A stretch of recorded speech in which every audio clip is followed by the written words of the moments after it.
up my appetite. Don't leave me here high and dry. Oh, well, I don't wanna jinx it, baby. Can't twist myself at the spine. Don't wanna overthink it, baby.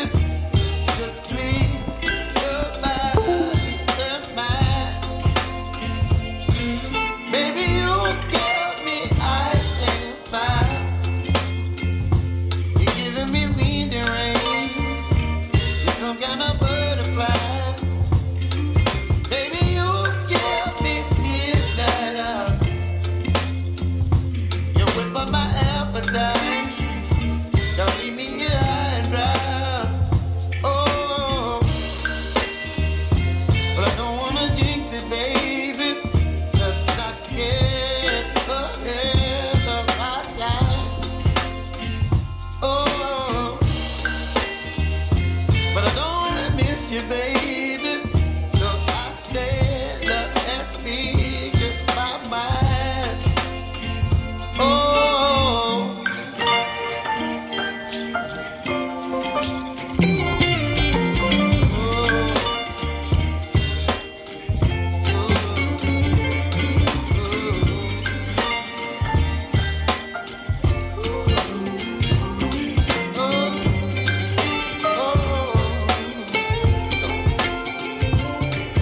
Baby, you give me ice and fire. You're gentle and wind and rain. You're some kind of butterfly.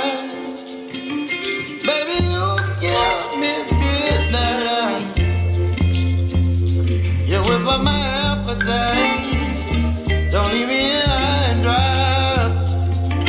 Baby, you give me ice and fire. You're gentle and wind and rain. You're some kind of butterfly. Baby, you give me midnight. You whip up my appetite. Don't leave me here high and dry. Oh.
Well, good afternoon everybody. Welcome back to VP4TV. We're quite early in the day. We're coming up to 2 PM in the afternoon here in Bonnie, Scotland. And we have an international match coming up in this year's VP4 Virtual Bank Pool World Championships. It's between Bedhead from Sweden and Acero from Japan, who isn't in the lobby. And usually when he does play in these tournaments, he shows up at the last minute. We're hoping that's going to be the case. It's a winner's side match, race to 6 in the round 3 of the bracket. And the matches we're looking at here are in the Virtual Snooker World Championship. Mr. Sharkey against Tommy is later on tonight at 7 PM. I should have that one. MC Clarkey and Poolkabouter are going to be playing at 9:30 tonight. So there's 2 matches scheduled tonight, and there's one at the weekend, which I believe Slim's going to be doing because that's US time. Let me just scroll up to the top and find this bank pool one. I don't think there's any other matches were scheduled. Let's have a look. Maybe another one. Repetition and a player called, I don't know, April Cross. I don't know what that is. April Crosser, and I don't know whether he played his first match. He might be another one of these unfortunate players that signs up and then probably doesn't really know what's happening. So that match may not go ahead. I don't think I've ever seen that name in the lobby. But anyway, the match we're waiting on is this one with Acero and Bedhead. So Acero is a capable player, and bank pool's a whole different kettle of fish compared to just playing 9-ball. It could run very close. I haven't seen Bedhead playing, but Bedhead of course is a one-pocket player, and he should have a fair idea of what he's doing. Of course, what Steve was going on about is not so much just playing the banks, but getting the cue ball in safe areas if you're not getting a bank, or you're sort of just backing off to make sure you're not leaving anything on. I don't know whether we'll have any of that in this match. It might get a little bit tactical, but here's hoping it goes ahead first of all. So we are probably 3.5 minutes away from this match starting. So let's hope Acero does show up. And again, I'm thinking that if Acero is in Japan, whether it be Tokyo or one of the other towns or cities in and around, I mean, he's at least 7 or 8 hours in front of me, so it's quite late at night, I would assume. Probably at least 9 or 10 PM his time, which isn't too bad. I mean, it's not going to be the middle of the night, but I would hope he would show.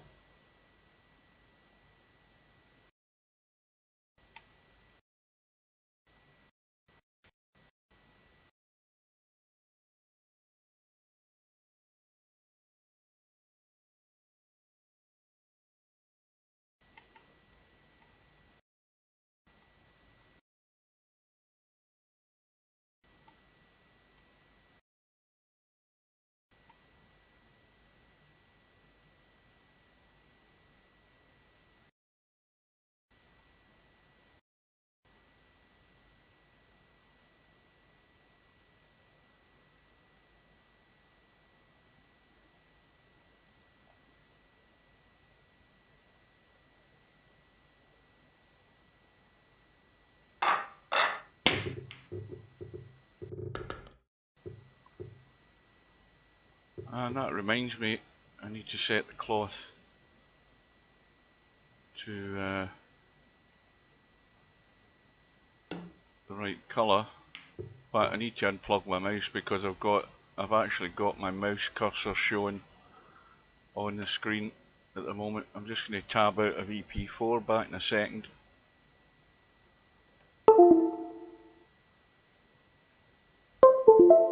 That should hopefully rectify it, and it has. So we're in a challenge room at the moment, a 9-ball challenge room. We've got Spectre, Dawn, Bill, and I think Ayafresh, is he from Japan? Yes, he is. I thought that.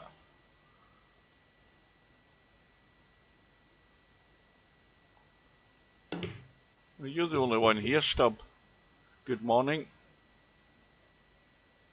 So we're still waiting on Acero showing up, and he has arrived as expected, so we'll vacate the room if we can remember how to get out of the room, and the room will be going up in about, well, between 10 and 30 seconds time.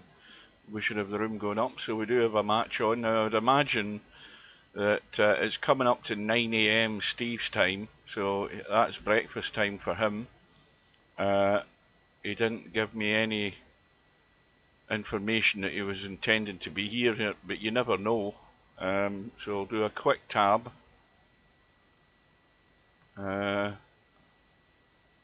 Probably unlikely is going to show up at this time of day.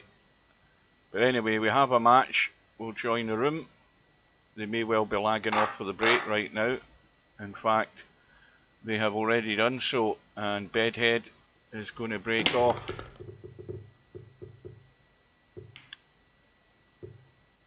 So the 2 ball is over the corner pocket. That's no good there.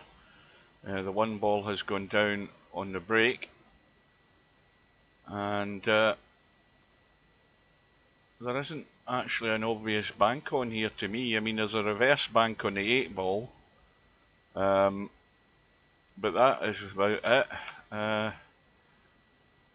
There's none of these will bank good, so not a great table straight off the break here for Bedhead. He's looking at the reverse bank in the 8 ball, I think.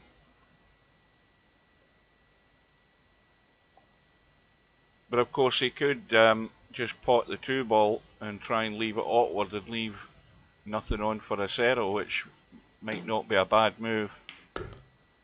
He's trying to just get in behind a ball. Now of course acero can reverse bank the 3 ball.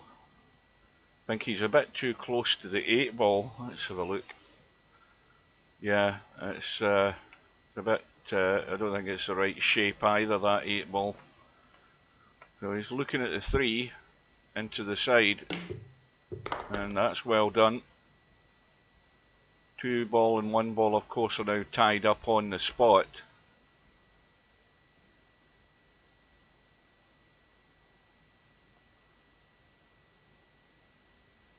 But could reverse bank the 8, and if he's playing it into the side. I was thinking if he'd reverse banked it, he could have come down and banked to 5 into the bottom right hand corner pocket. And he's still got a shot in the 7 if he wants it, and he can get this cue ball down table now. Well, obviously it was a lot straighter, and he didn't. Well, he could have maybe put a bit of left spin on it. I don't know whether that would have really messed up the line on that bank there. Good afternoon to Brain Fill Out. Actually, I started downloading Microsoft Flight Simulator again because, of course, you know, my PC went down, and so I thought I'll start downloading Microsoft Flight Simulator. I started that 2 hours ago, more than 2 hours ago, I think, and it's 169 gig, and it still wasn't done when I started the stream, so I've paused that. Well, that's I presume a missed call. Did he play that 3 rails? Did Bedhead call that? Oh no, wait a minute, it says bank not banked cleanly.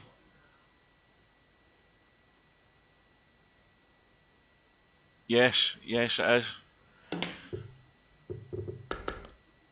Good solid bank there. Yeah, it's 169 gig, and even once it's downloaded all of that and installs it, then I've still got to install all the updates that they've had recently.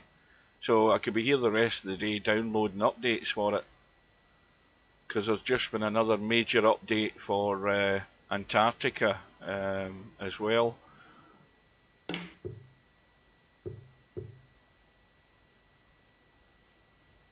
Yeah, I've got a video on my YouTube channel where I flew from my home up to my work in Glasgow, and I tried to land in the car park.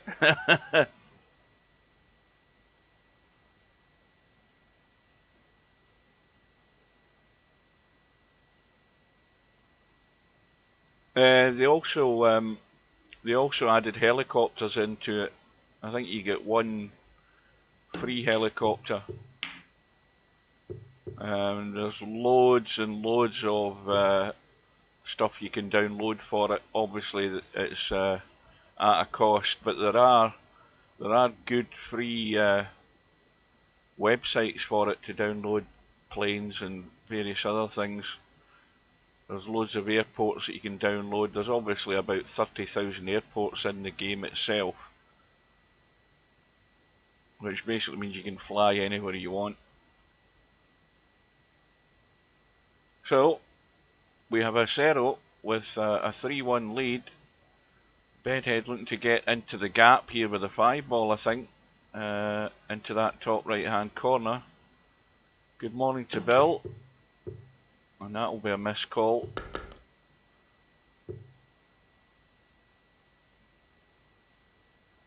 Control and M for the missed call. So acero back at the table, fairly easy bank on this 6-ball, back into the corner that he's at the moment. Now it needs to keep running. He could try the crossover bank on that. Is that the 8-ball that's there or the 4-ball? Maybe the 2-ball goes past the 5. Let's have a look. Yes, it does. So acero is off and running. First rack on the board, and that mistake there by Bedhead, not getting the clean bank the first way around, it went across into the other corner pocket, which ends up being a missed call. It cost him the rack.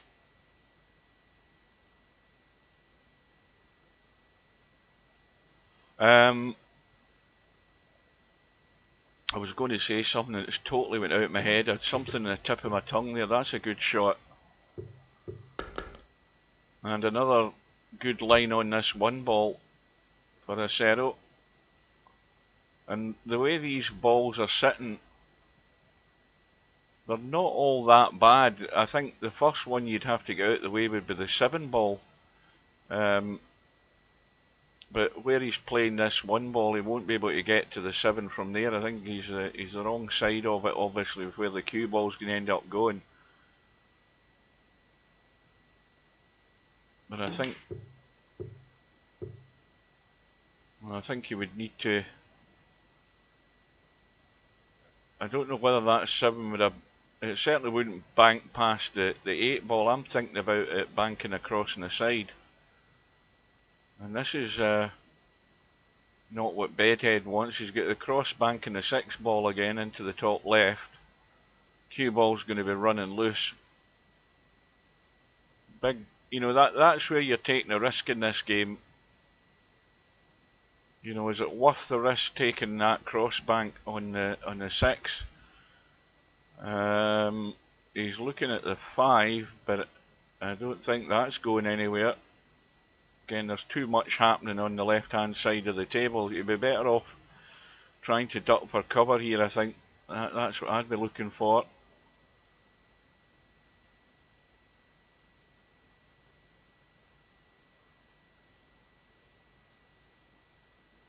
Now, for anybody who wasn't in the stream last night, well, that's a good effort.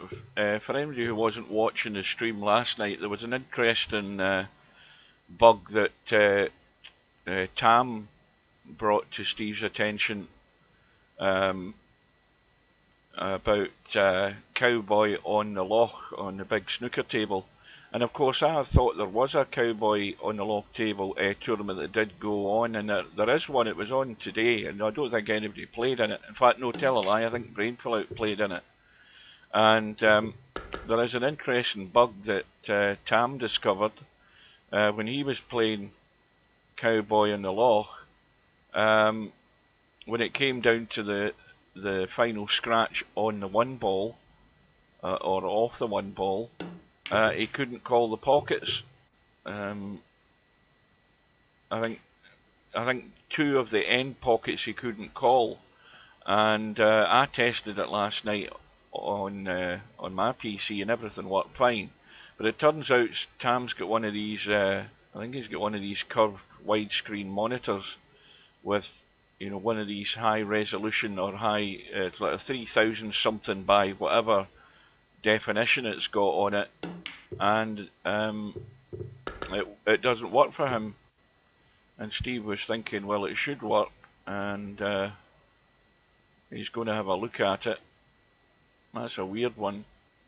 But it's more work for Steve to do to put things right, because obviously nowadays, with VP4 being what released in 2012, we're now 10-11 years down the road, and monitor technology has moved on big time to 4K resolution and all sorts of stuff. So that's one thing you'll have to put right, because more and more people are going to end up upgrading their monitors and getting these fancy things. I still haven't got anything like that. But anyway, that's something to look forward to in an update. So we've got acero, one rack in front, slender lead in rack 2. Now, potted a 3-ball, just playing safe. Again, nothing wrong with that at all, because he's not left anything here enticing for Bedhead. I don't think that 3-ball will bank, because the 9-ball's in the way. So Bedhead's got to, sorry, not Bedhead, acero's got to get his thinking cap on here. In fact, let me just do a quick leave the room and come back in, because I want to make sure I'm not out of sync for any reason here. Well, this is a wild shot at a reverse bank in the 2 if he's lining that up. I think that's what he's doing.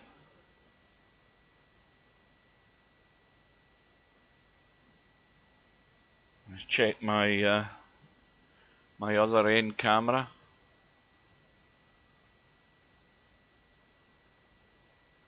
That's a way too, I think it's way too wide. You have to cut this a fair bit, and watch the cue ball doesn't scratch. That's the other problem with this shot. At least I think that's what he's trying to do. I'm trying to read his mind here. Looking at it, you can have a go at a reverse bank, unless he's trying a 2-railer. Well, he's going to end up scratching at the end of it, and that's now given Bedhead ball in hand. Now, of course, he cannot play any of the balls that are in the kitchen, and that would be the 1-ball and the 5-ball, so they are dead as far as an opening bank. But he's got an easy 8-ball to get him going. He can come back for the 9-ball as well. He's gone too far. He's got into that cue ball too much there, and he's just gone too far for a good line on that 9. Margins are very, very tiny margins to get just in a good line for that bank there, and just overdone it by a couple inches. And what's more, he's now left what looks to be, well, that 1-ball I think has gone safe. I don't know whether acero can get to it. Let's have a look. Well, that's tight to try and bank that, I think. So 5-ball up and down past the 9 on the left hand side. Sort of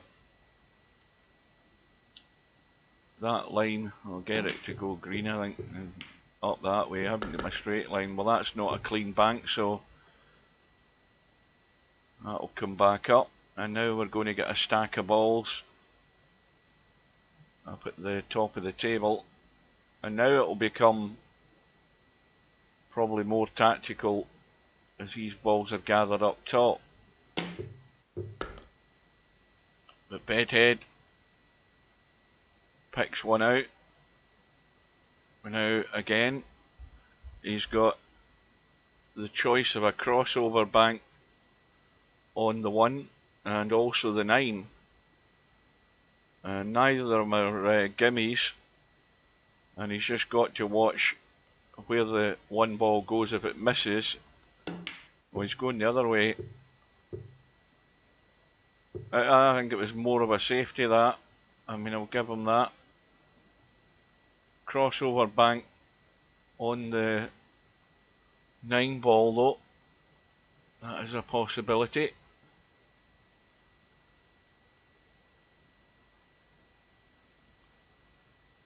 I mean, he would need to get the cue ball out of the way if he's got him down. That's excellent. Yeah, he did. He decided to get him down, and that was really nice.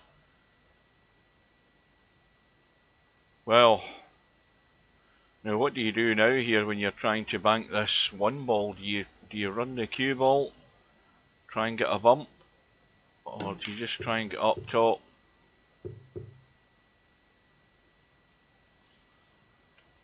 Well, he could have actually had a go at that 5 ball as a crossover, but didn't get the 1. So again, the 1 ball's out the game, and no prizes for guessing what Bedhead's going to do.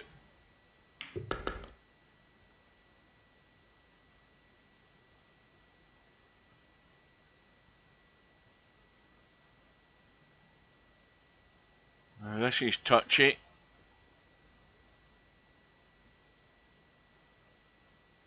Obviously he's going to move something, but well, that's crazy.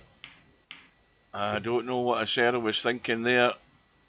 Oh, Steve wouldn't have been impressed with that shot, I'll tell you that now.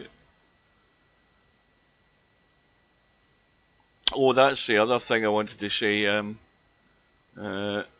If you get a chance, go and have a look at last night's live stream that I did. If you go to the YouTube channel and you hit the live tab, and Bedhead, 1 away from winning rack number 2 here. Mr. Sharkey had obviously played in the match that we were watching. He was involved in it, and I don't think he was all that impressed with what we were saying in the commentary.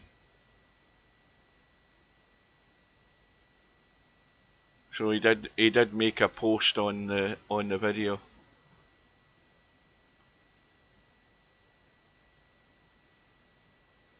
So this, to square the match, looks a fairly straightforward one. He's got to miss the 3 though. Yeah, that was a problem. Had to get it nice and clean. And likewise for acero here, if he's looking at it in the side, he's got loads of room to get it in the side. Oh, he's trying to reverse it again. Again, that was beautiful. Lovely pace. Well, now this rack is really in the balance here. Could be 2-0 or all square. Bedhead's got his fingers crossed. Cross double on the 4, I think.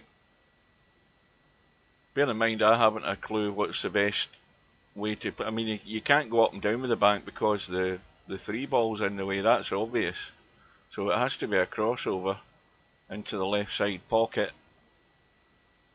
Watch the cue ball though, because he's stuck to the rail. There's not a lot he can do with the cue ball other than try and. Well, no, he's trying to bank the 3. I think the 4 ball had a better chance than that. That's only my opinion.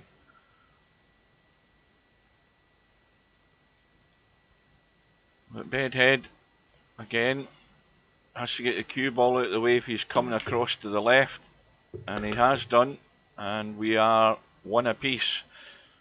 So again, acero made the move for the bank cross table, and that cost him the rack.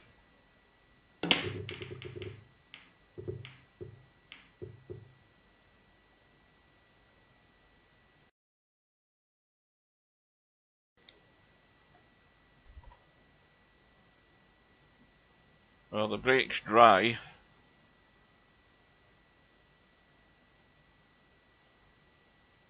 Got to get this cue ball out of the way to send us up and down the table, this 4 ball.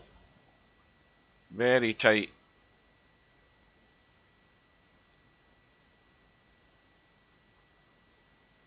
Now he's got left English on it to try and duck away from it when it hits the rail like that. That was well done. But unfortunately, he's scratched.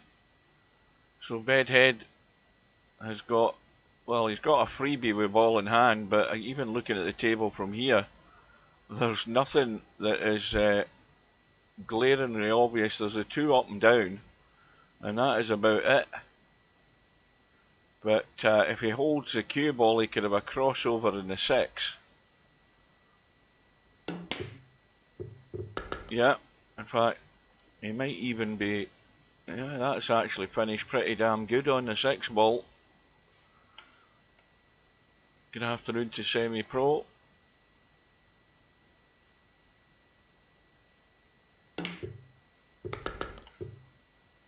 Now, where's his next one coming from? The 4 ball up and down. Again, he would have to get the cue ball out the way.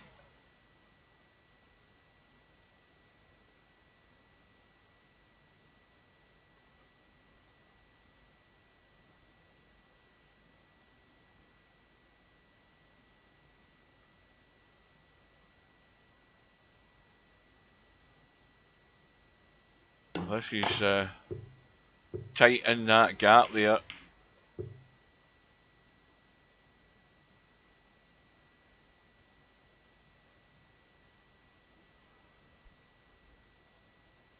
The Bedhead, it hasn't really left much on. I mean, there is the 9 ball into this corner. It might even cross over past the 4. Yeah. And he's done it again. Acero, he's scratched again. The cue ball running loose, and this is another free go here for Bedhead with a pretty simple bank up and down in the 4. Now, if he stays up top, which I think he's going to do, he'll should have a possibility of a follow up here. 9 ball looks good as long as you just pick that line and get it at the right pace. Gives it every chance to go in.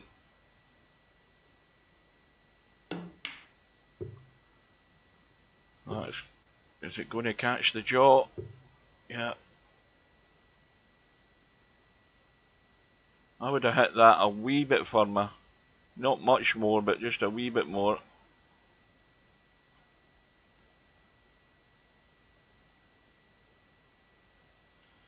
Well, again, he's got the crossover in the 3. He's got a cut back bank on the 5, but that's really ambitious.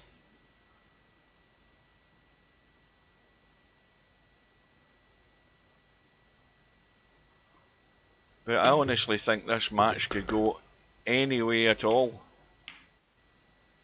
Well, those 2 balls are out of the game. The 9 ball up top's out of the game. So nothing's going to be happening with those balls.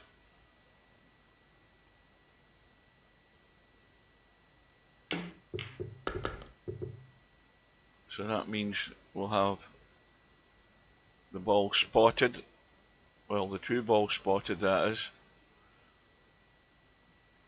The first one that he played, and that second one that he nudged into the side. So they're now tied up.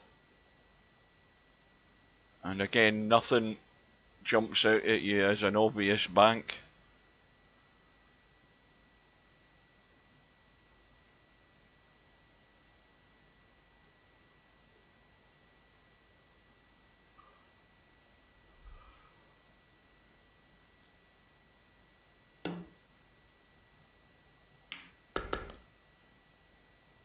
So Acero on -1, Bedhead on 3.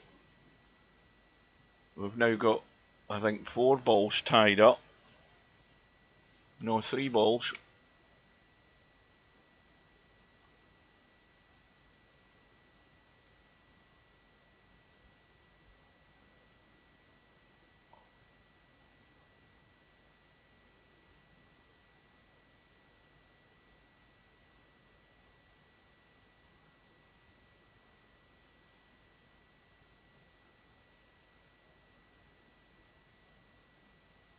Yeah, well, as the tournament goes on, and the stronger players bump into one another, they know that they're then going to have to be a bit more cautious in how they're going about things, and that might give Steve a game that he enjoys more, when he sees maybe a bit more thought about the cue ball which is the thing he keeps going on about, and it's quite true anyway, because you know there's attack and defence in this game, and the defence part of it is very important because Iraq can be over in the blink of an eye. You know, one visit and it's all done.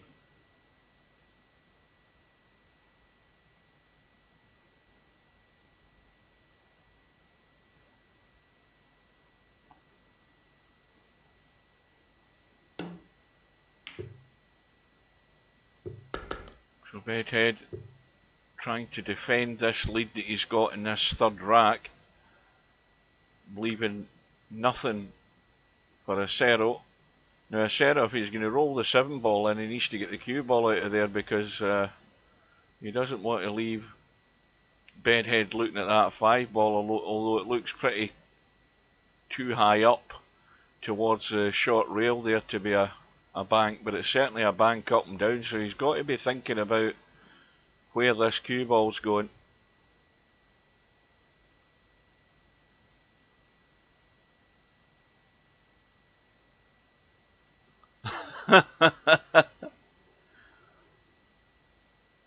Well, see, this is where you have to be, you would describe it as a game for the connoisseur, where you're wanting to see players working out a strategy, and if you appreciate that side of pool and billiards, then you do get enjoyment out of it. And I certainly like to see the tactical side coming into it, to see the players' brain working.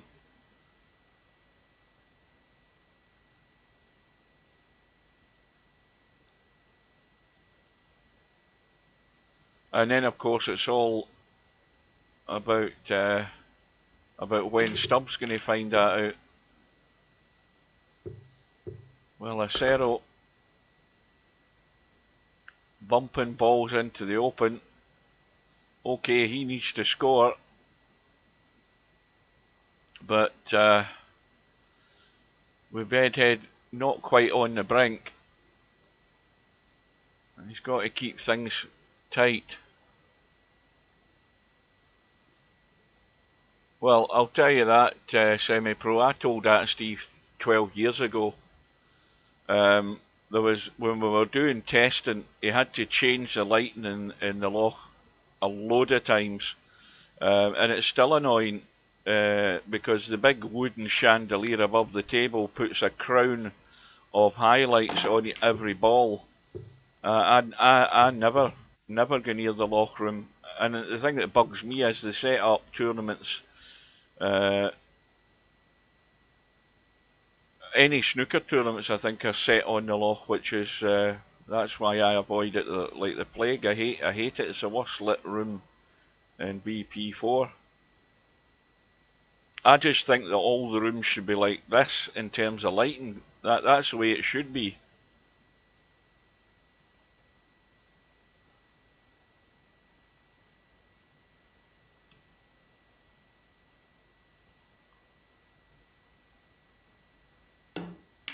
And it wasn't. It was an even worse room in VP3. So it was. The VP3, the loch room. I used to play VP3 with the backgrounds off because the loch was so bad. And of course, back then you had no choice as to where you were going to be playing snooker. It was always in the loch. You didn't have you didn't have choices of rooms as far as that goes. The loch was always the loch, and it was always snooker.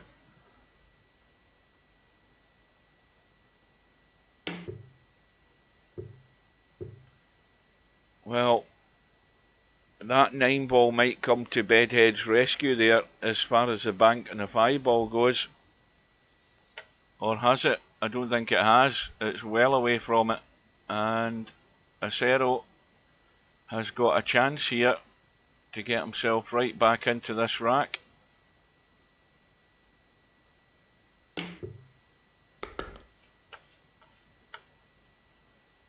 And he's on the 1 ball.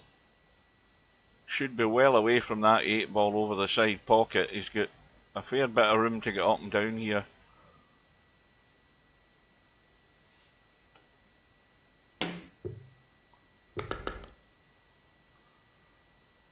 Now, this is where I would seriously think about ducking and running. But where do you go?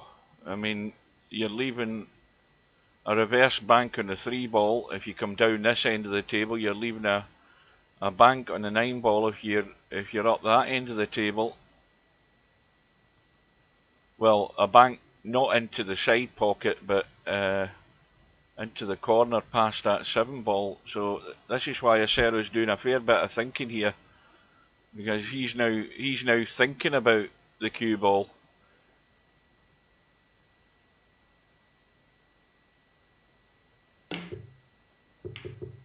Well, that was really tough, and he's made the mistake now of not only cleared the pocket, but he's left Bedhead a pretty much dead set bank on the 8 ball into the side to get him one away. He's just looking around, but this is the first one he's going to play, and if the cue ball just nudges to the left, which it should, well, I thought it would nudge a bit more than that. Now he's just got to get the cue ball out of the way, but this will seal the deal for a 2-1 lead.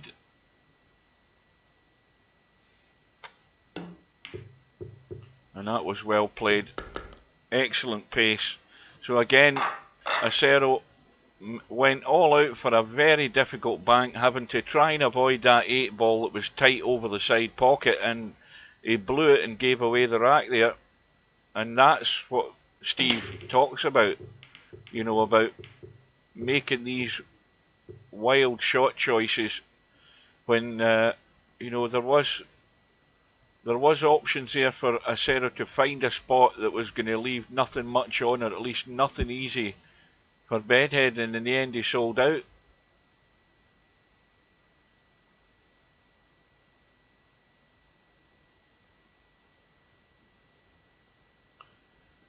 So we're into rack number 4, and Acero broke off. Yeah, that was, again, you know, Bedhead's convinced himself he could bank that 9 ball and get the cue ball out of the way, or the 1 ball, whatever ball, it was a 9. And reverse bank on the 3 ball is on, into this bottom left hand corner pocket, and this could be a sellout as well. Although the 5 and 6 ball are tied up. Now, what's he got? Well, you can cross the 9 into the side as well. I don't know that you can play. Can you play a straight bank in that? It doesn't look at the. My eyes tell me it's not a straight bank. He would have to cut across that to bank it slightly, I think. That looks like what he's. Well, maybe my eyes don't read these banks at all. Yeah, they don't. It was actually fairly straightforward. That shows you how much I know about banks. The 2 ball looks good, up and down. It's tight, but there's room past that 7 ball.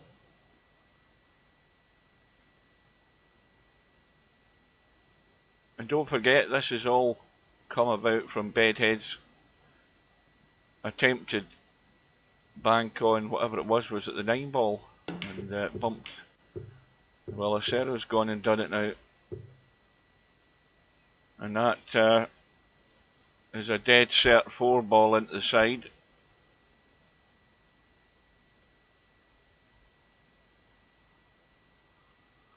And cue ball is going to stay that end of the table for the 2 ball back into the other side, or the 7 up and down.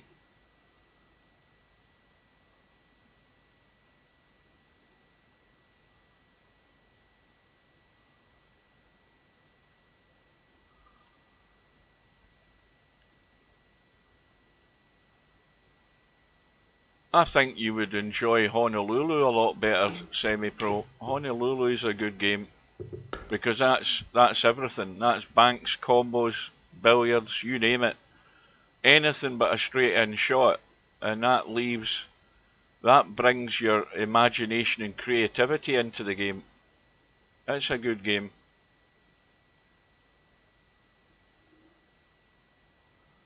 Reverse bank on the 8.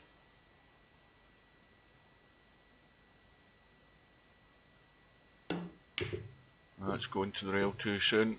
Now, what's Bedhead leaving? Acero here. Well, he's left him again. A dead set bank on the 1. 5 and 6 ball are no good.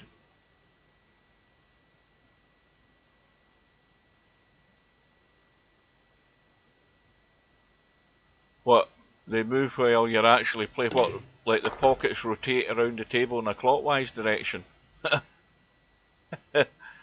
2 ball bottom left hand corner pocket as we're looking. 3 apiece, 3-2 lead for Acero. Now, well, it's going to have to be the reverse bank into the side to square the match.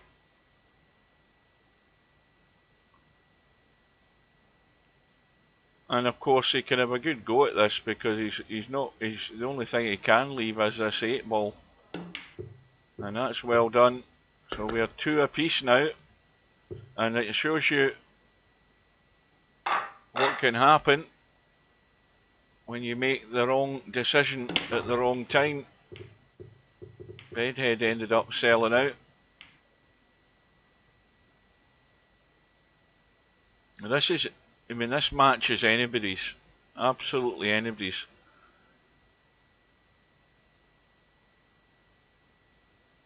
So Bedhead breaks off in rack number 5. The 4 ball's gone down. Of course it'll come back up after his visit.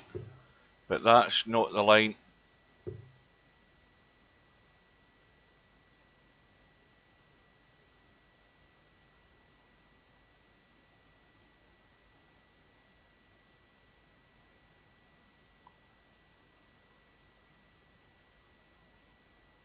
Well, there's a crossover in the 5 ball, and there's the up and down crossover on the 7. Get the cue ball out of the way.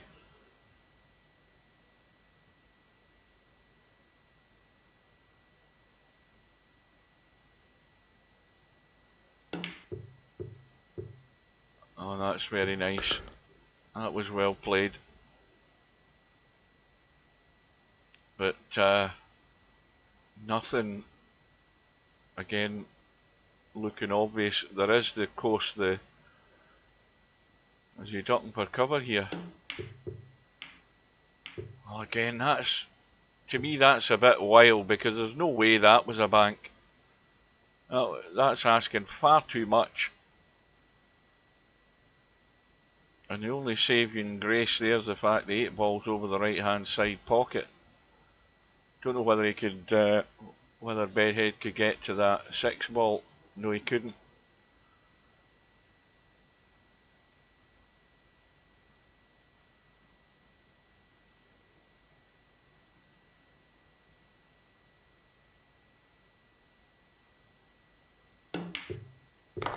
That's a cracking shot. How is he for the follow-up?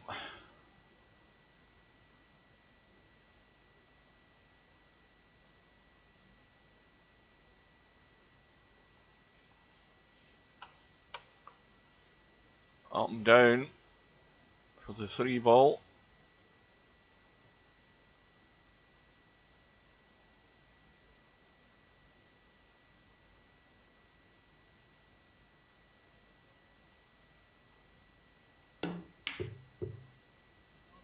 That's just going to catch the point, I think.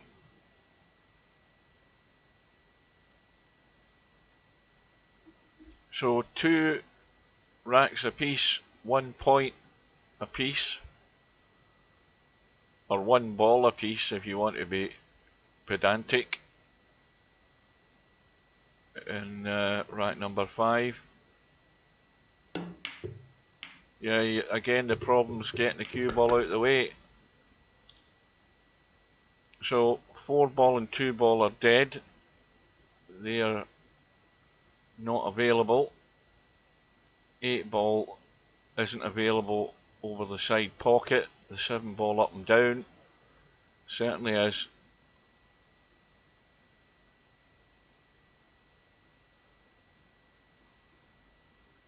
And when you come to the table and you've got ball in hand in the kitchen and there's balls up table, you've really got to be making a bank, because you can obviously put the cue ball in whatever line you want as good as you can to set the bank up. And that's pocket pace. Is it going to catch the jaw? Nope. So 7 ball is now almost dead. Well, it certainly is, because the 2 ball's blocking it on that bottom rail. 8 ball again is dead where it's sitting, so there's a bit of head scratching and thinking to be done here. But Acero does do the odd wild thing. I think he's trying to get this back up the table past the 8 and the 3, and once again, you know, he's asking for miracles to try and get the cue ball out of the way of that. And he's given Bedhead a chance on this 9 ball.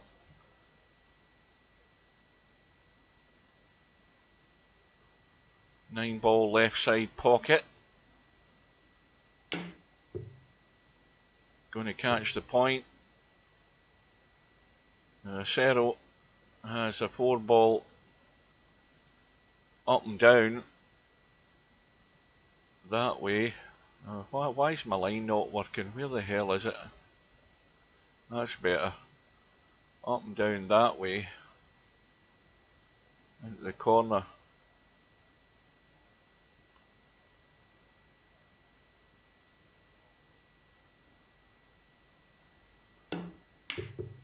That looks nice. Again, nice pace. And there's also the bank on the 6 to the top right.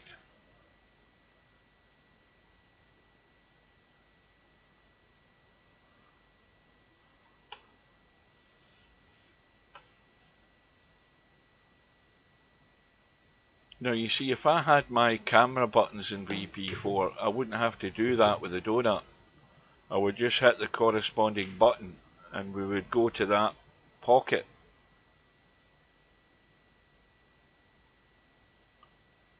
Well, good afternoon to Coldest Pillow.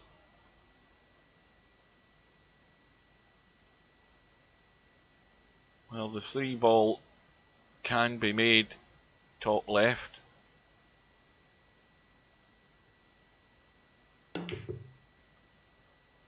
I think Acero sort of chickened out there in the end. And the way it's finished might not actually be that bad, because I don't think he's left anything on here. Nothing that I can see. But again, although I can't see it, Acero tries to convince himself he can see something. He's going to try the crossover again here, but once again, you're going to have to get the cue ball out of the way fast. I think that's what he's looking at. This 3 ball up in the top there. Cross it into the top right hand corner pocket. The other pockets it could go to are blocked. Oh, he's trying it up and down. Oh, that was excellent. See, I never even spotted that.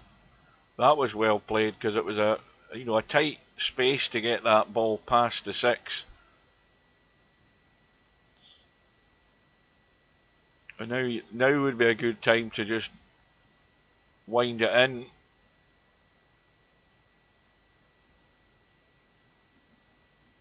Or was it Bedhead previously?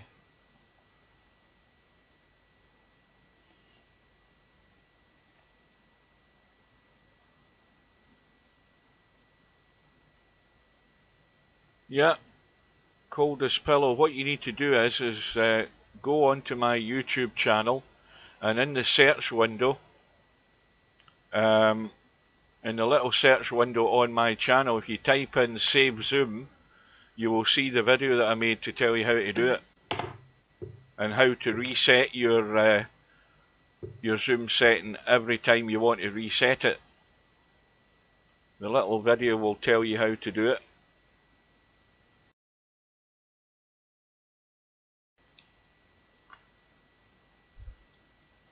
Dead easy.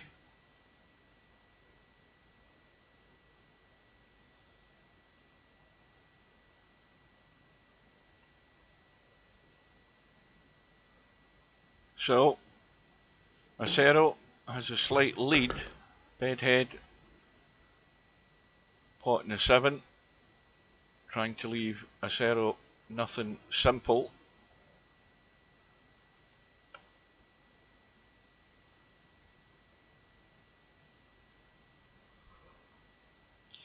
Now he could be going 1, 2, 3 rails here in this 6 ball. Is he trying to put it in the corner or is he trying to go around the table? No, that 9 ball's in the way anyway of that shot. Well, that's excellent. So, Bedhead's safety didn't work out. And Acero's 2 balls away here, reverse bank the 2 balls away from going back into the lead. That was well done also.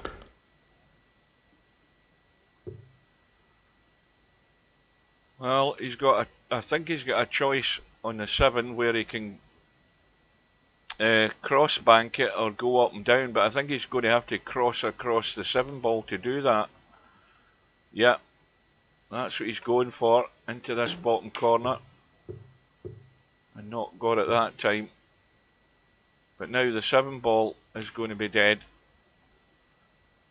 And Bedhead's only shot choice here is a... Well, I think he's got 2 shot choices. If he was to try and get that 9 ball up and down, he's going to run into the 8 and 7 and probably pot one of them, so that'd be no good. He can cross bank the 9 off the rail into that corner, and that is about it. But if he's going to go that way, he needs to watch the cue ball. And I think the fact that he missed it by so much, he was worried about running the cue ball into that 7 and 8 there.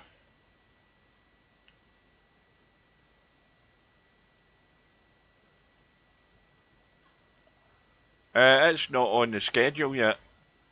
They haven't set it up, but there's a fair chance I won't be streaming it, and Slim probably won't unless he's going to stream it himself while he's playing, which is never a wise move. And it's more than likely going to be US time, so that'll be well outside my capabilities of streaming it. Unless it happened tonight, because obviously I don't go to work tomorrow. I don't go back till Friday.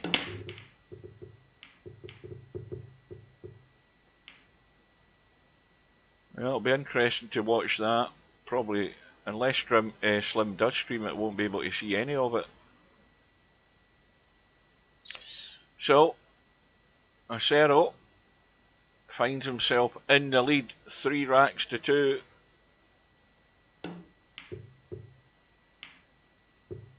Bedhead trying to dead weight that 4 ball.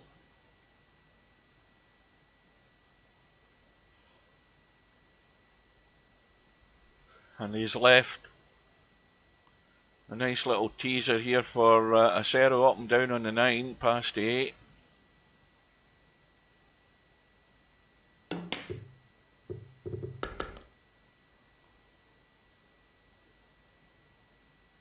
And once again, I don't see anything immediately obvious here. The 4 ball squeezes past the 3, it's tight. Yeah, again, played it well.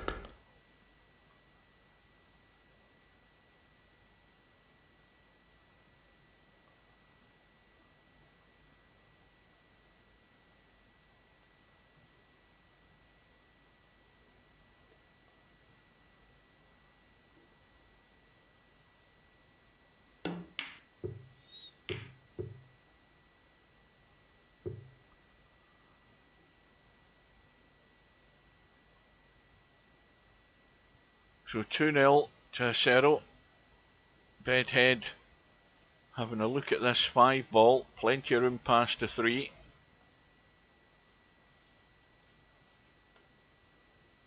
Yeah, he's just, well, he's looking around. I don't know whether he's obviously looking around to see where his follow-up shot might be. He could probably bank that 2 up past the 8. It's tight.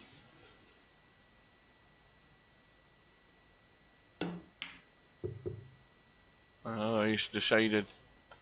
Well, now I'm not sure what he decided there. He might have played it into that top corner. And I'm looking at the 6 ball. It will go past the 8, up and down.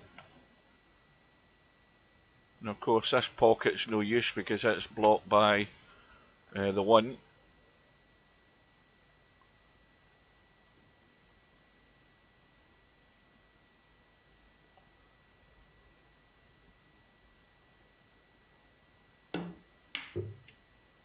And he's played the 8 instead.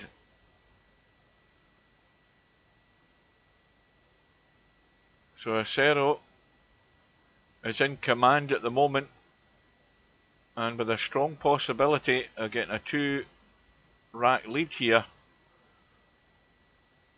7 ball looks as if it's going in all day, up past the 5.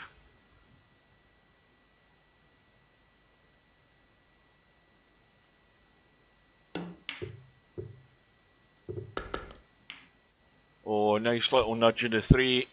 So this for a 4-2 lead. Well, it's all so easy when you get in the right spot, isn't it? Nice little finish there from Acero. Bedhead's break in rack number 7. That's one thing about these bank pool matches, that they don't take long.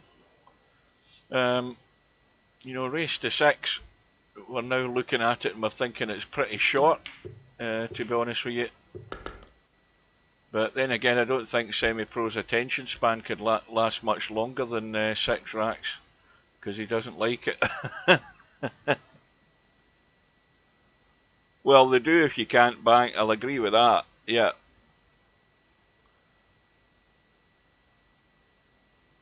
But you know, I expect the matches to get a lot quicker. You know, now that we're gonna thin out the field. I don't know how many was in this. There wasn't that many, but you know, once the ones that make up the numbers are gone, then it'll. There wasn't a bank pool championship. There's never been a bank pool championship in VP4. I think that's why Steve added it.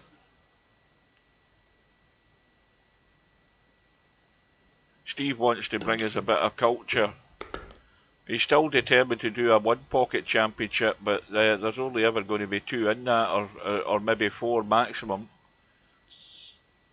You'll get both ends of the spectrum there. You get 1-pocket Slim and Bedhead playing in it, and probably Capo or somebody like that who plays a bit of 1-pocket. But not many more people would be that keen. And especially if there was one and you go to live stream it, you'd be putting people to sleep. That's a proper connoisseur's game, 1-pocket. It does your head in, so it does. That's the chess game of pool.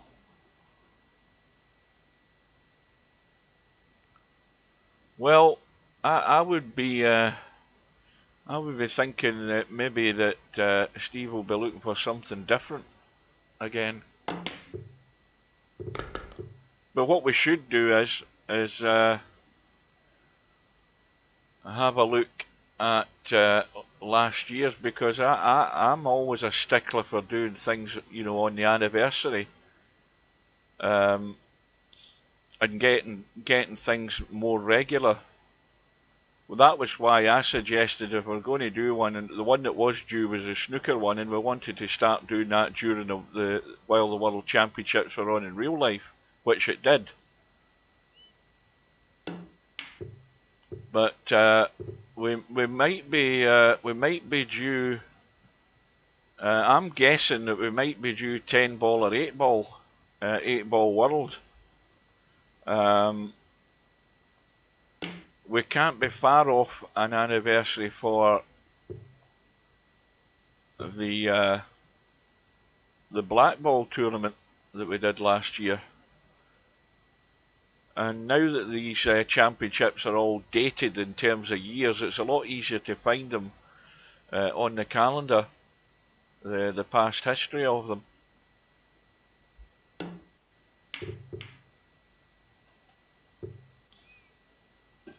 In fact, that's just what I'll do. I'll just do that right now. Hang on. And get to a little search window. 2022. And if you bring up the events and you look at the events, we can see that, well, that New Year's handicap hangover thing, that doesn't count. But if you look at the one that would be due on that list, then it's straight pull. Now the straight pull last year was done on the narrow pockets, and then after that it is black ball. But you'll notice that there isn't any 8-ball world. So out of that lot, I would suggest the 8-ball world would be the next one that's overdue, because there wasn't one done in 2022. So that's again only my assessment.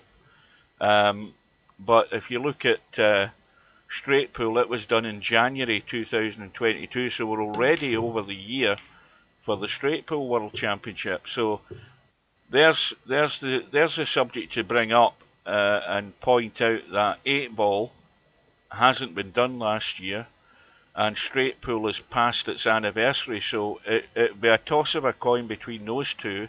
And then to follow that, March last year was black ball. A new black ball was due. So there you go.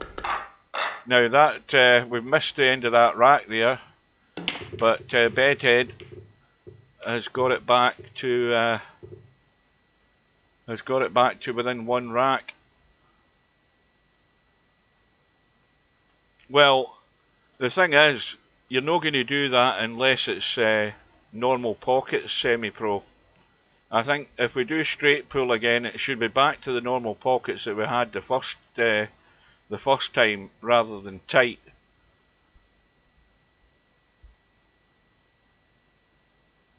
Because it makes it more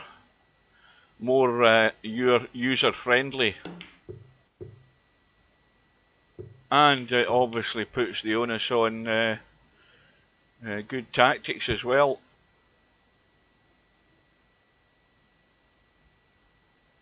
But if the guys start moaning and they want to,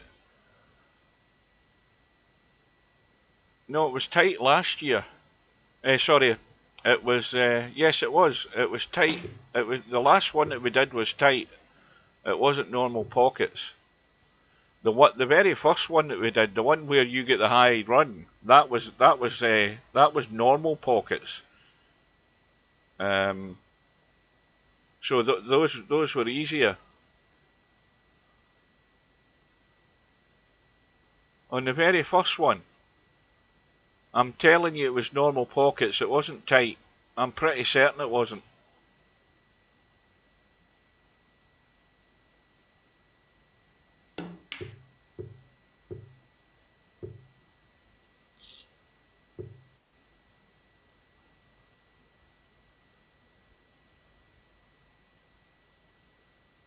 No, that wasn't the first one, I don't think. Was it? Was that the one where Larry cocked up in the semi-final? I'm getting mixed up. I thought that was normal pockets. I'm convinced it was normal pockets. I'm going to have a look. Well, there was one that we did that was. You can't deny that. You're going to have to tell me what one it was though. But it was straight pull. I know that. Maybe time's moving on a lot more rapidly than I think, but I'm convinced it was the one previous to the one that we did last year.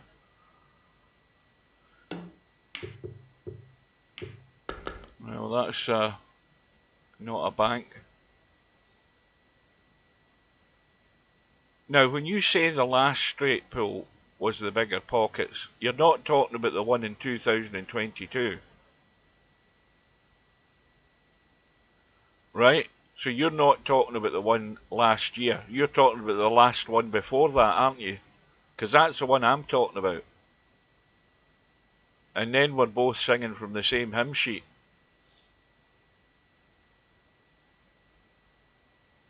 So not the one in 2022. That was tight pocket. Narrow pockets, because that was what was requested by certain players. And the one before that was the normal pockets, which is what Steve said that straight pull should be. Remember him saying that, so that's why it was set up that way. Anyway, we'll worry about that when it comes. That's the thing to bear in mind about what the next Virtual World Championship should be. I'm thinking it should be 8-ball first, to be honest with you, because it's not even on the board for last year at all. So it's well past its anniversary. And of course you could only have a certain amount of championships during the year because they run for like 2 and 3 months, depending on what game it is and how many are in. So back to this match here, we've got Acero defending his 4 racks to 3 lead, and Bedhead gets it all square in the rack.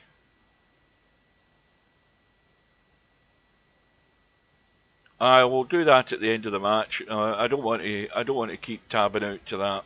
We'll do that at the end of the match and have a look. Mind you, I'm trying to remember whether it had a date on it.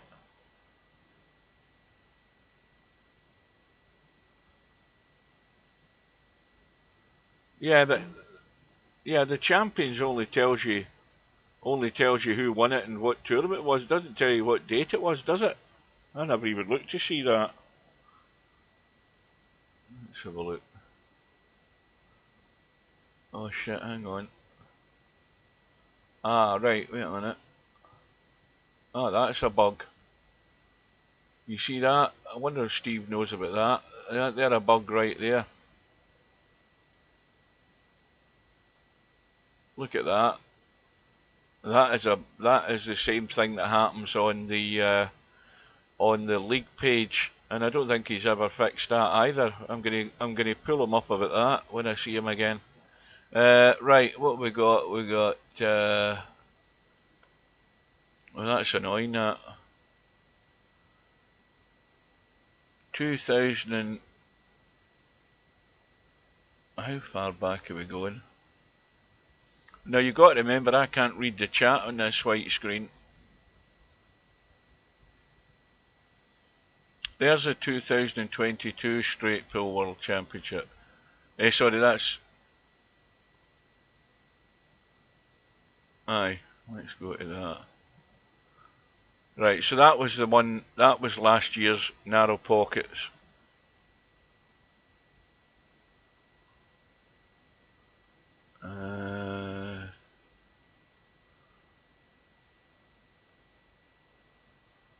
Why can't I see Straight Pull? Was it 2018?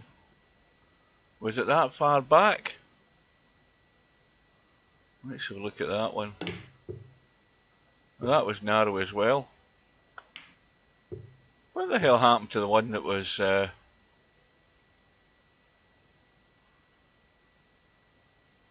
2022 World Championship Straight Pull 2020? There we go, that's the one I'm talking about, that one. That one there. That's the one where you get the high run. That's the one. So that was normal pockets. Now, there was only 4 people got over 100 there. And that was normal pockets. That's why we should be back to normal pockets if we have another one. Not narrow. Anyway, that's that by. We're missing this bloody match. Right, there we go.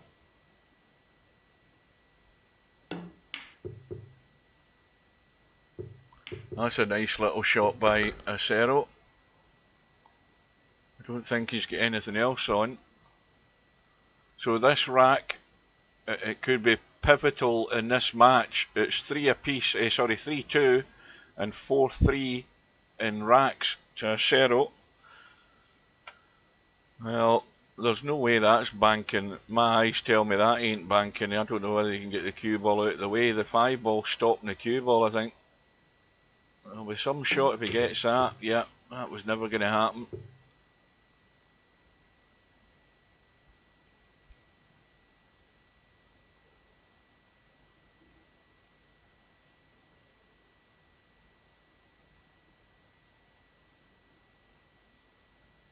And Steve talks about his list of things to do. He's had umpteen months since we did the first league, the 9-ball league thing with that bug that's on the 9-ball page. Sorry, the league page where everything goes to that big text. And now the same bug, albeit on the champions list page, is there as well. So we've now got 2 of the same bug that need fixing. I don't believe that if he'd fixed the other one, this one would have been fixed as well. So I'm going to remember to point that out to him when I get a hold of him. I don't know whether that might be tonight, because there's a snooker match on tonight at 7 PM. Hopefully he comes on for that. And if I forget, whoever joins us tonight, you maybe need to remind me. But anyway, we've got acero on the brink. But I think if I was acero, I'd be just very careful here and dab onto this and play it safe, because he's going to be crazy if he tries something here. He could be giving away the rack.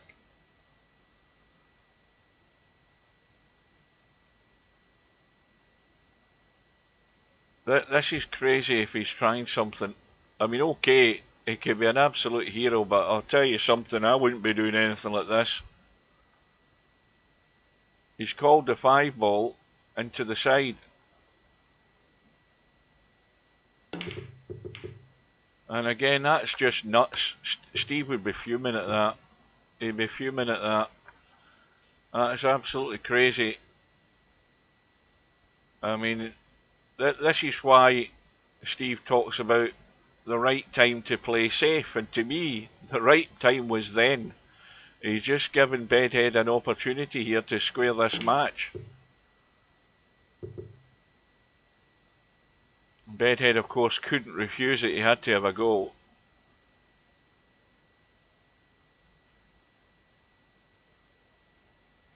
So this time, up and down with the 1 ball. And that's excellent pace again. So in the end, acero got out of that, but you know, I think couldn't say anything against Bedhead having a go at that, because he wasn't expecting to get another chance there. And in the end, acero landed in his feet the way that was set up. So it's now 5-3 to acero.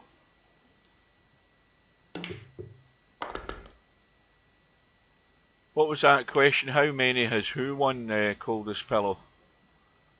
I think, well, we're talking about champions. I think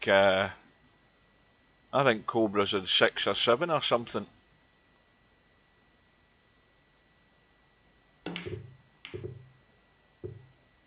I'm sure he's in about 6 or 7. But anyway, Bedhead has got an awful lot of work to do now. Acero on the hill.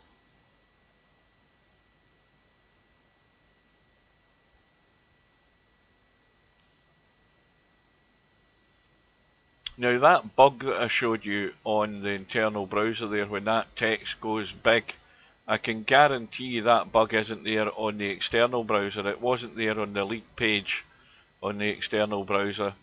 It's only the internal browser that does that.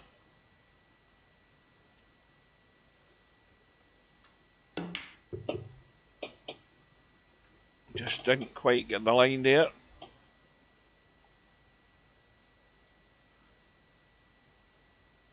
Well, we've got a tidy mess, if you want to describe it as that, up the top of the table. Bank on into the right side, shouldn't be a problem. Well, Bedhead's had a lash at it, got the cue ball up table to give himself a follow-up shot. And of course, having done that and missed, that's set up plumb for acero, and that's the risk you take. And acero's landed very nicely on the 9 or the 8.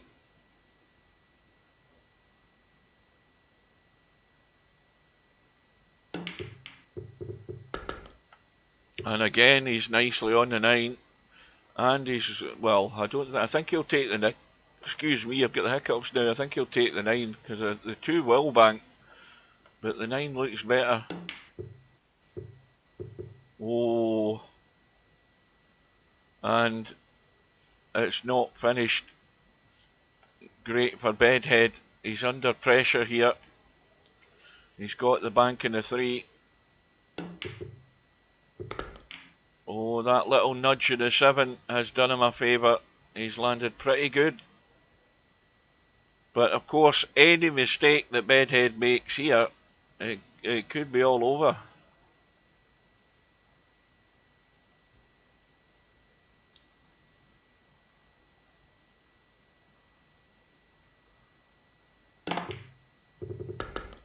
I mean, obviously Steve would be questioning the strategy side of things with some of the shot, more so probably from what Acero's done, because he's took on, he's sort of been pretty risky at times, but for the most part, the both of them have banked pretty well.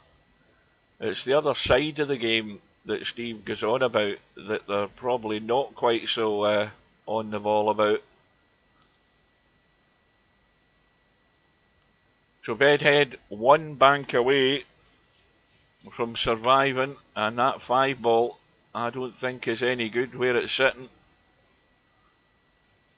The 9 ball is in the way, I think.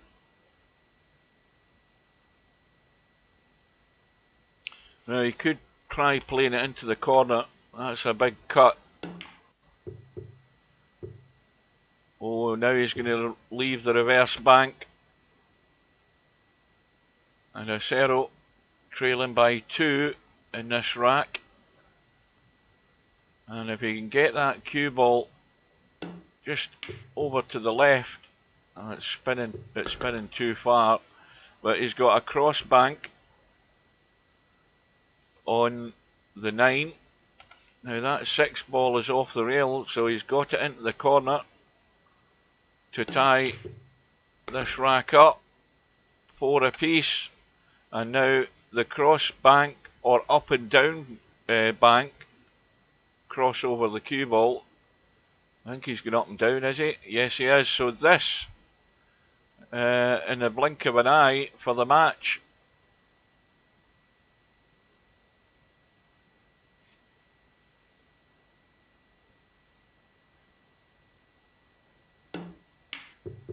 And that's going too soon. And Bedhead survives. And he's going to have to do the same thing here. Cut across the 9. Or cut it into the corner. He's got either or. And neither of them are gimmies. He's going up and down by the look of it at the moment. Now he's going across the way. So this is all your eggs in one basket.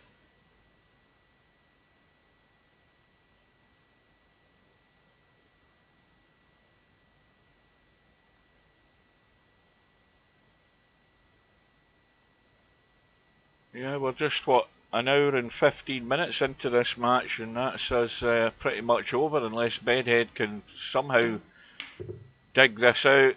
And that looks a good effort, but it just held a straight line. And now again, it's all out for the cross bank. Got to watch the double kiss, because that's on into this corner. Can't believe he's going up and down. Is he going up and down again? Well, that's tight to go up and down. I mean, that's right in the line of the point. Well, I'm not convinced I could get that. Yeah. And I don't know what Acero saw. And see, that's where Acero does something a bit crazy. You know, that shot there, I know what Steve would be saying. He'd be saying that's never on. And now, look what he's done. He's sold out to Bedhead with the bank into the side. There you go. I mean, that could be painful for Acero. Because he convinced himself he could go, he could use that top rail there. That you know, the point of the pocket was in the way. He ended up potting the thing, and that's a big blunder. Yeah, he's pretty good at banking, but that shot there was a perfect example of what Steve rants on about some of the dumb things that players are doing to try and stay at the table. Okay, he was trying to win the match. I'll give him that, but that shot was never on. And that's somebody talking who doesn't bank. It was never on in my eyes. In fact, it was so not on, that's why I ended up potting it.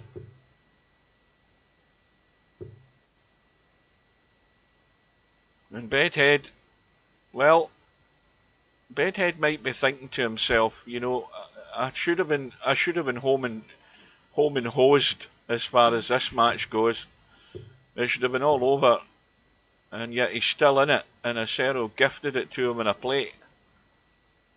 And I think when you're in that situation where you're more or less thinking, right, sayonara, I'm out of here, and suddenly he's got a match on now.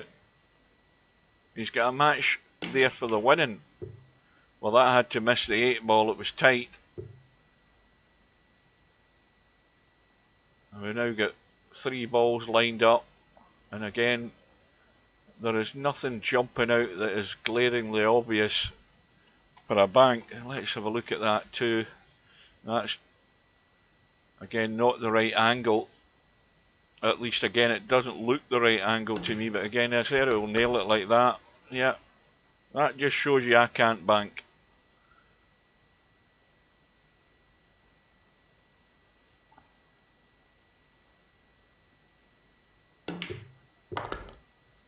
But he's followed it up well. And he's making up for lost time now. Now that 3 ball will bank. I mean, it won't bank right now where the cue ball is, and where the 8 ball sitting to try and cross bank this is never on either. I don't think. Yeah, you know, he seems to convince himself that he can change the laws of physics here with that 8 ball. Now there's the up and down bank on the 9 ball if Bedhead wants to risk it, but that's a big risk because the cue ball more than likely is going to finish the top end of the table.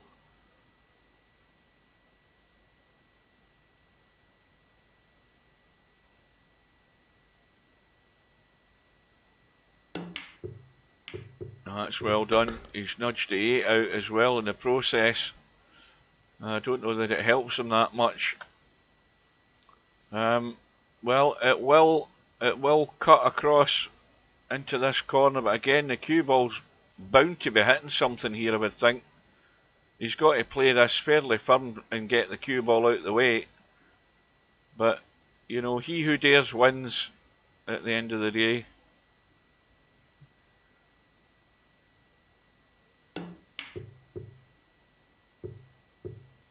Now, what's he giving up though? Not a lot, I don't think. I don't see anything that would seem to be easy. The 5 ball, you have to cut that across to come down this end. But again, he had a good go at it. And now he's freed up another ball. Now, does the 5 ball squeeze past the 4? It looks tight. 1 into the side, though, is a possibility.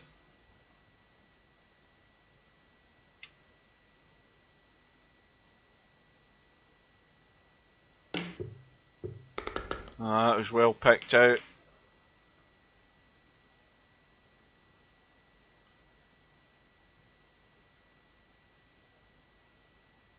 Yeah, I've got Snooker Nation on Steam, and that's in that game. Whenever you get to only the black ball being left on the table, you've got the choice of whether you want to continue and pot it or whether you want to just call the frame because you've won it. VP4 doesn't have that. It's a minor thing at the end of the day, but yeah, Snooker Nation Championship does that. I reinstalled that a while back on Steam, and before my PC went pear-shaped a couple of weeks ago, I had a game at it, and I had I think in the second frame I had a century break. But then again, I've got the lines, the aiming lines up full in that game because I'm using an Xbox controller to play that game. I don't know. I don't even think I've ever tried to actually use it with a mouse. I don't think you can. I haven't looked into that game that much.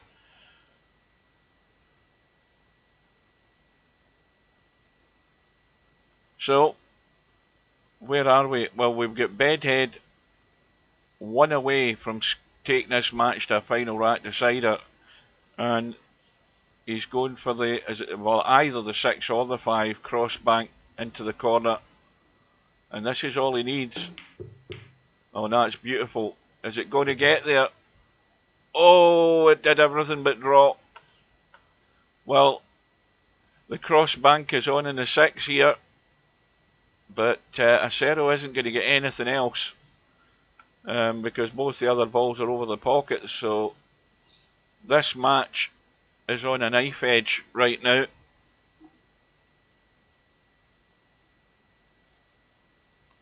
He can cut across the 6, try and get the cue ball out of the way and score it, but he's going to get nothing else from it.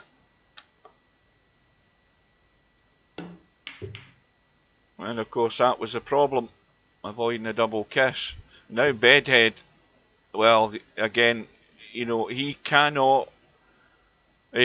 leave anything here for Acero. And he doesn't want to do something crazy where he ends up potting one of these balls over the pockets.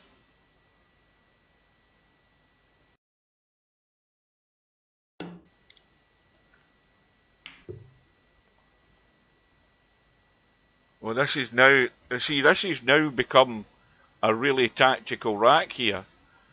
This could end up going crazy, this rack.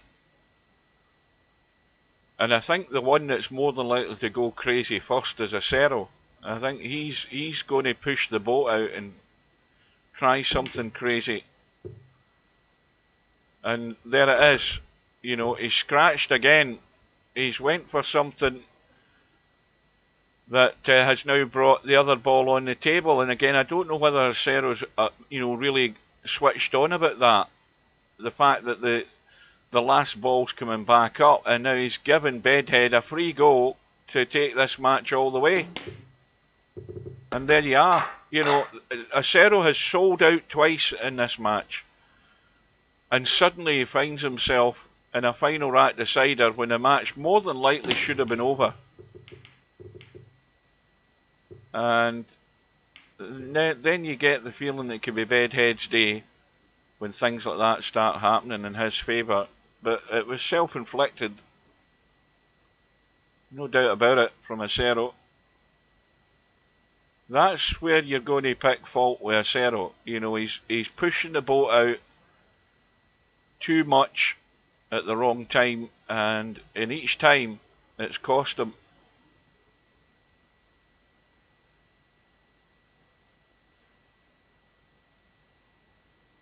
I mean, that rack could have went on for another 10 or 15 minutes here, trying to manoeuvre the ball. And eventually, balls would have got probably tight over a corner pocket or something. You never know what could have happened there, but Acero didn't have the patience. And maybe if he had done, it could have been a different outcome, but he was the first one to make the move.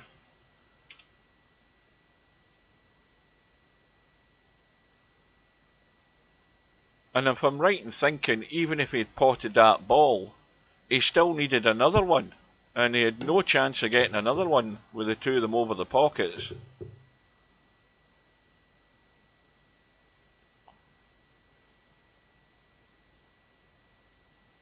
And then he probably would have ended up having to pot it.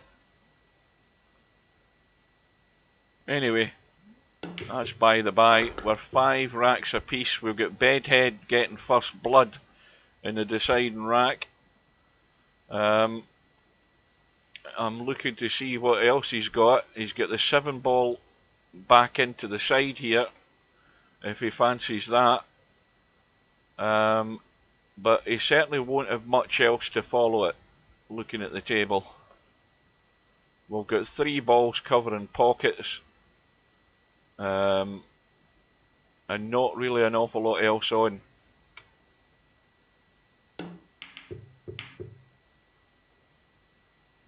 Well, Acero is going to have a free go at the 2 ball if he fancies it.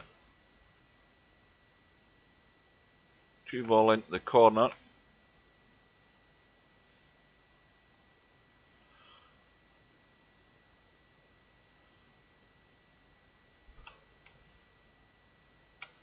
Seven up and down.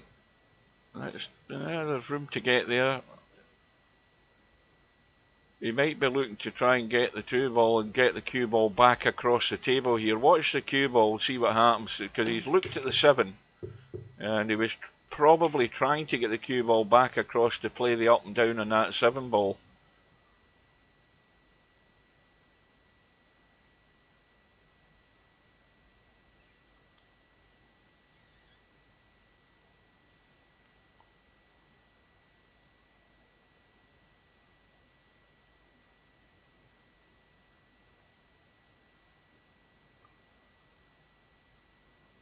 Well, Bedhead's looking at the up and down, I think, into that top right hand corner pocket.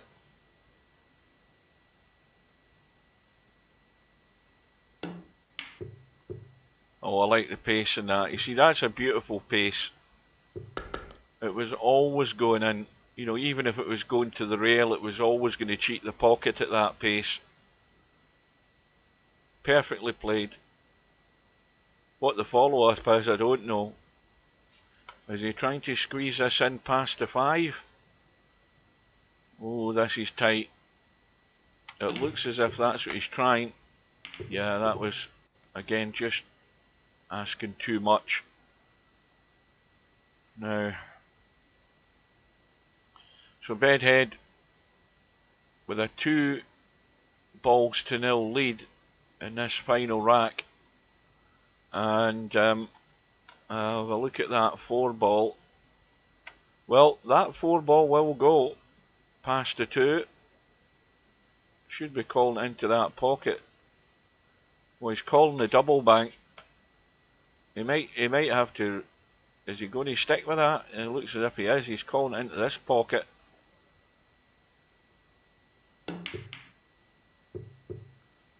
Well, unless my eyes are seeing something funny here, I don't know what the hell he tried there. It wasn't certainly the shot he was lining up to do by choosing this pocket. It had to double bank to get into that. And again, although I say it again, he's sold out again. You know, why did he call the opposite pocket when he could have banked it straight in? He called it as a double bank, and then he played nothing like an attempt at a double bank. So I haven't the foggiest idea of what's going through Acero's head there. And he's now 3-0 down. There is an ambitious cross bank on the 3. You've got to try and hit the 3 ball into the rail, get the cue ball out of the way and get it into that corner. And there's enough room, but it's very tight. Extremely tight. We'd have to get in the left hand side of the pocket. I think you'd be a bit crazy to have a go at that. Now, is he trying the cross? That's never gone in past the 9 either. I think he's called the pocket where the 9 ball is in here.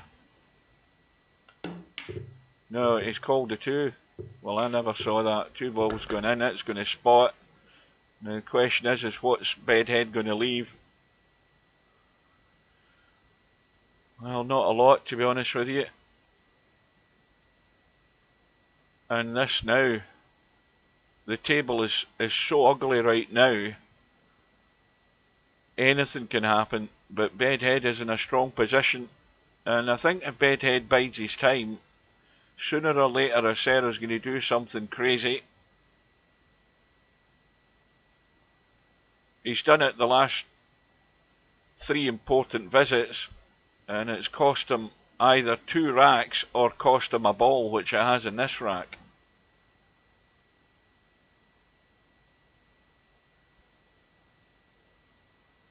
And Acero's now got his thinking cap on. And I mean, a bit like me, I haven't the foggiest idea what I should be doing here. I mean, where am I going to put this where I don't leave a shot? Well, you basically get 3 pockets covered up pretty much.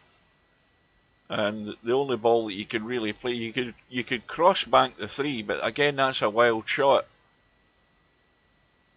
Try and cut across that 3 ball into the left hand side as we look. And he had a quick look at it there. Now I'm not sure what pocket he called.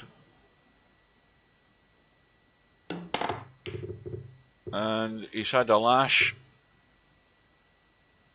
And the up and down is on for Bedhead. Up and down, 2 ball into this bottom left. And possibly a 3 ball bank for the match.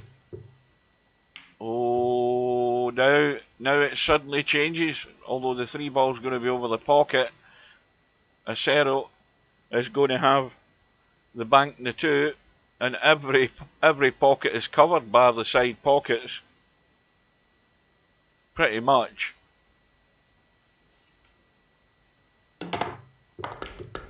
Oh dear, and again. Oh no, I forgot that ball doesn't come up to the end of the visit. And he's got room for the 6 ball. It will go. Yeah, just caught the point. Now the ball comes up. Well, the 9 ball's on. It's a big reverse bank. And now it's getting exciting if bank pool can get exciting, because anything can happen here. Is Bedhead going to take the risk? It looks as if he is. Has he called a pocket? I didn't notice whether he did or he didn't. But obviously he's playing this pocket here, and that's well done. Again, Bedhead's pace on these banks, I really love the pace of them. He's given them every chance to go in. Nudged the ball over the pocket into the hole, so that will come back up.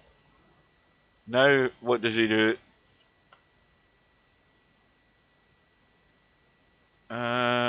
He's called a cross bank. He needs to be quick with this.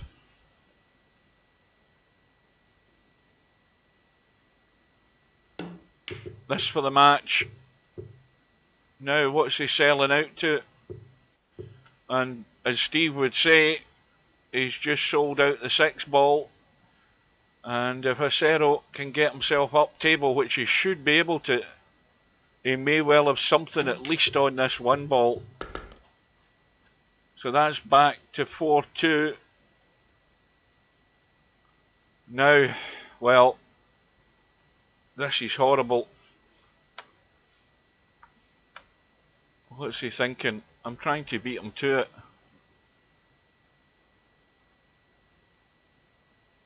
Well, that's fine. If it's next Wednesday semi-pro, I'm fine. It doesn't matter if it's, if it was Tuesday afternoon or Wednesday, because Tuesday afternoon I'm finished my work anyway. Wednesday I'm off all day. Thursday I'm off all day. But obviously if it was later on Thursday, that's probably not good. But Wednesday's not a problem. I'll be there, provided the PC works. Well, is Acero trying to cut this, or is he going 3 rails? into the top left. I don't know what pocket he called. I'm not paying attention. I don't think, has he called anything yet? Maybe he hasn't. But now, this is a proper knife edge situation.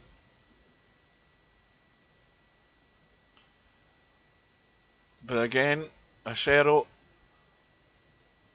he still hasn't called anything, did it? I never saw a pocket getting called there, or it popped up and I never seen it.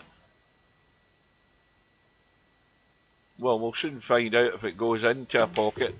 He's played the 3-railer. Oh, what an effort that was. Well, a 2-railer, I should say.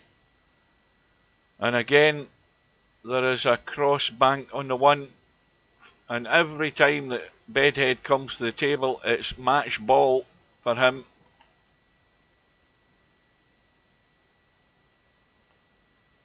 Not much room past that 1.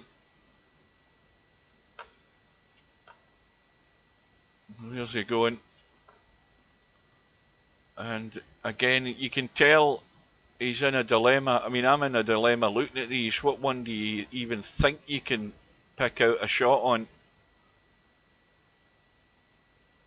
Again, this is a 1 pocket shot. He's going 2 rails into the corner here, possibly.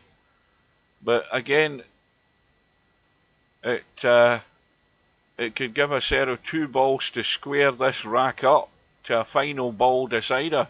He is going for the cross, and this is tight. Got to watch the double kiss here on this 5 ball. Oh, well, he's giving it every chance again, and it's hung up. Wow. I mean, he couldn't have played that any better. He gave it every chance to go in.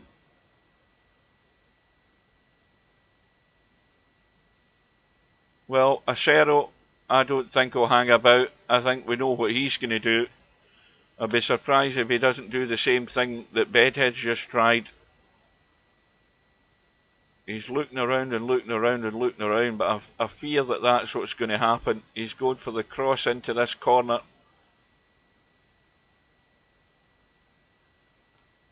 Yep, I think he's made his mind up. So,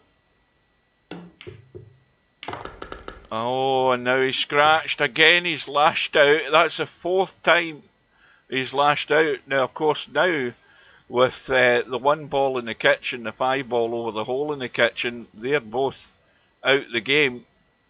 And it probably might not be a bad result here for Acero.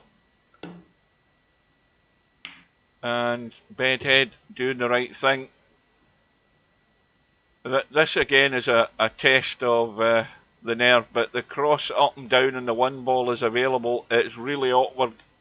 He's right over the 3 and got to get the cue ball out of the way. This will be some shot.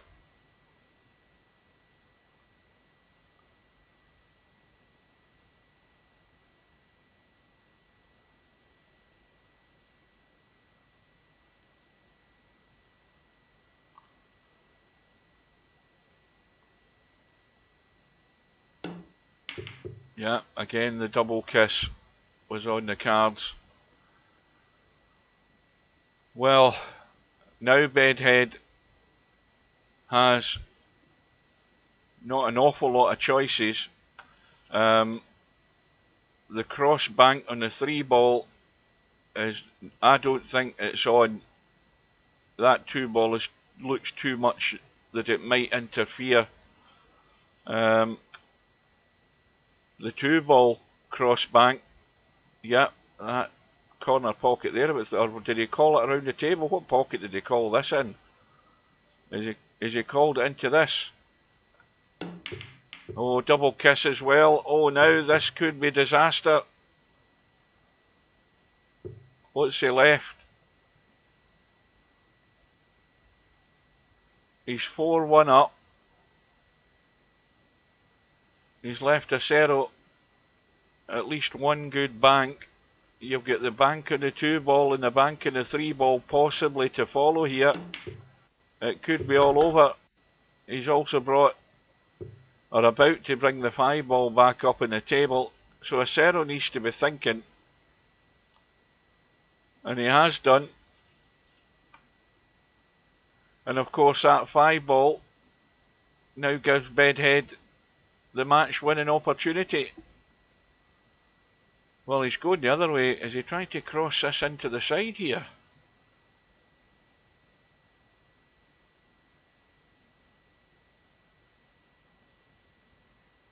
This for the match again. Oh, it's all over. And Acero lashed out again for about the 5th time. And now it's cost him the match.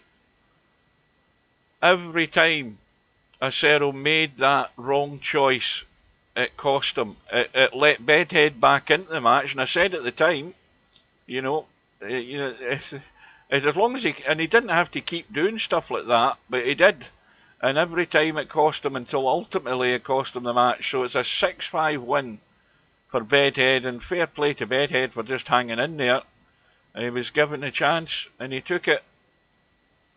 So, next time you ever get to play Acero, just wait on him lashing out at something, because your chance will come. So, I wonder what Steve will think if he watches that match. Anyway, well done to Bedhead. There's still this match with repetition, and somebody, I have no clue who they are, but it is set for 6 o'clock Friday evening. If we look at the bracket, and we now look at the winner's side, top to bottom we've got Albinario waiting on. Now, just a word about the MC Clarkey Larry match. The deadline for that is tomorrow. I spoke to Matt on Facebook last night, and when I said to him the deadline for your matches on the 18th, he said, I thought I'd withdrawn from this tournament. So Matt's obviously not been paying attention at all. He's been playing in the snooker one, obviously. I don't know about Larry, because I've not had a chance to see him, but they've only got until tomorrow night. Now, as of last night, I don't think there was any proposal sent, according to Steve. But if it doesn't go ahead, or regardless, whoever gets advanced through, they will play Albinario in round 3. We've got Cobra and LS3 lined up on round 3. That'll be good to watch. And then, of course, the one that was mentioned earlier, we've got Stubb, Real Poland Power, against One Pocket Slim. And through to round 4 is Bedhead, who will play the winner of that match. So this side of the tournament now is really hotting up, and there's lots to happen on the one-loss side. So those matches will come eventually. A quick look and a reminder to anybody who's still watching. If I go to the events and we go to the snooker, the match we have tonight is a match between Mr. Sharkey and Tommy on the one-loss side, and that's at 7 PM. I'll be there for that. You've also got the match at 8:30 between MC Clarkey and Poolkabouter, and I'm suggesting that Matt should be too strong in that. You never know. And then there's the one at the weekend, early hours of Sunday morning my time. Slim's going to cover that one. So that is it as far as what's upcoming and what's going to be available.